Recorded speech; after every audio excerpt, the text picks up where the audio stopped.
Hindi to dish. Paalala lang pare, magaling kapag may napapahiya. Tawa ng tropa, parang gasolina. Akala mo biro lang, wala lang tama, pero di mo alam may bitbit na pala. Hindi lahat sanay sa lakas ng salita. May ibang tahimik pero durog na pala. Hindi sukatan ng tapang ang lakas ng boses. Mas malakas yung marunong huminto sa proseso.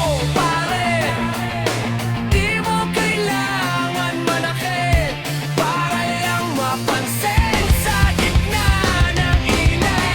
Hoy pare, wag kang mangbuli. Hindi yan astig, hindi yan trophy. Kung tropa ka talaga, bakit nananakit? Respeto lang, sapat na yung legit. Hoy pare, tigilan mo na, hindi mo ikalakas ang may tinatapakan pa. Mas maangas ang marunong umintindi kesa sa laging gustong manalo sa sarili.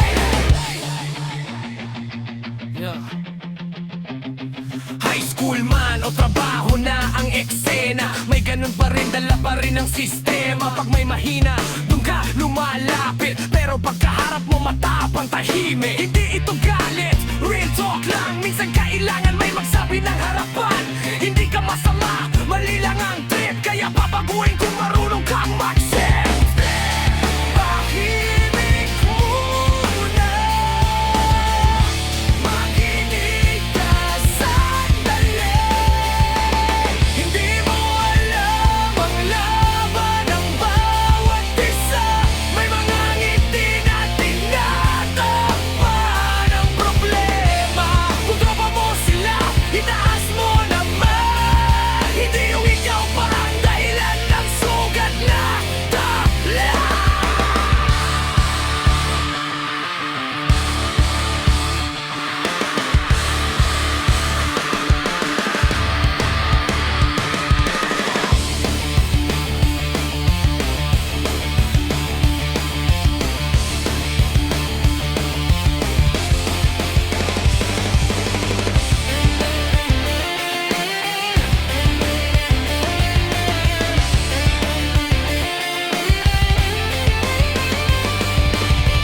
Oy pare, wag kang mangbuli. Hindi yan lakas, hindi yan glory. Kung tunay kang solid, ipakita mo ngayon ang respeto ang pinakamaangas na version mo. Oy pare,